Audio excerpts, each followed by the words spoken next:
Hello everyone အားလုံးပဲမင်္ဂလာပါမိသားစုမွေးနေ့အတူလေးအဖြစ်တောင်လုံးကိုရွှေတောင်ခောက်ဆွဲလေးချက်ပြုံးလူတန်းခဲ့ပါတယ်ဒါတွေကတော့ကိုချက်မဲ့ညစာတပြောဟင်းအတွက်ကိုပြင်ဆင်ပေးနေရပြီပါ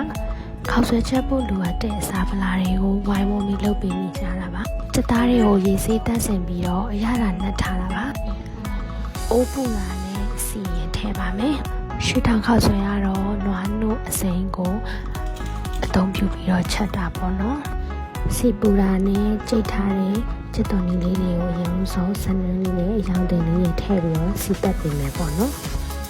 ကျက်သွန်နီလေးတွေကိုနွားနွားတဲ့အထိစီတက်ပြီးတော့ဒီဆိုလို့ရှိရင်တော့ငမြရည်လေးထည့်ပါမယ်စီတက်တဲ့ခါမှာငမြရည်လေးထည့်တော့အရသာလေးပုံမွေးပါတယ်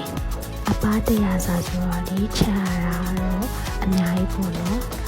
ချက်ပြုံးရေးစင်စင်တော့ဒီဗီဒီယိုထဲမှာတေချာမရိုက်ပြီးထားပေါ့နော်အလုပ်တွေရန်ရှုံနေရနဲ့ခက်တွေကရိုက်ဖြစ်လိုက်မရိုက်ဖြစ်လိုက်ဖြစ်နေလို့ပေါ့နော်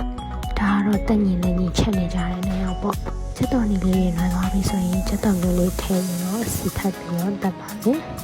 အသားနဲ့တဲ့ထဲမှာတော့လေချင်းချက်တူထောင်းထားတဲ့အရင်နဲ့အဖက်ရည်စားအချုံမုံချက်သားမုံငမြရည်လေးနဲ့တခြားလေးနှက်ထားပေးရလေးပေါ့နော်အဲ့ဒါတွေပါရောပြီးတော့ထည့်ပြီးတော့ဆက်ပြီးချက်ပါမယ်ရှည်မထည့်သေးပဲနဲ့စက်သားထွက်လာတဲ့အရင်လေးတွေလုံးမျိုးချက်ပေးမယ်ပေါ့နော်ပြီးတော့ရင်တော့စုံကြီးကြီးလေးထည့်ပြီးတော့စက်သားကိုမကက်စီဖို့အတွက်မွေပြီးတော့ဆက်ပြီးချက်ပေးပါမယ်မနက်3နာရီလောက်ထားချက်ချတဲ့ဗီဒီယိုရလေးပါပါတော့ဘယ်လိုချက်ရလဲဆိုတာကိုအနည်းချင်းထပ်ပြီးပြပြပေးတော့ပါမယ်ရှင်လေးကိုပတ်စတဲ့မှာချက်ရိုးရဲ့ချင်းပြားလေးတွေထည့်ပြီးတော့အယိုးလေးတွေအချိုရည်ထွက်တဲ့ထင်းနူးနေအောင်တည်ထားပေးမယ်ပေါ့နော်နောက်ပြီးတော့နွားနို့ထည့်ပြီးအရသာလေးတွေလူသလိုပြင်လိုက်ရင်ရပြီပေါ့နော်ဒါကတော့စီချိုးတဲ့နေရာမှာတောင်းဝင်ပြီးတော့ပြင်ပေးနေတယ်ပေါ့နော်ပါဝင်ကူညီပေးတဲ့တကယ်ချင်းများကိုလည်းကျေးဇူးများတင်ပါတယ်ခောက်ဆွဲပြင်တာကတော့ခောက်ဆွဲရဲ့ကြက်ဥရဲ့မောင်ချုံမောင်ရဲ့အကျော်ရဲ့ထည့်ပြီးပါရင်ပဲငုတ်ချက်ရဲ့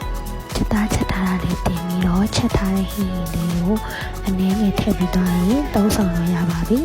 အစောတိကျရှိပြတာကျေးဇူးများတင်ပါတယ် See you in the next video. Bye.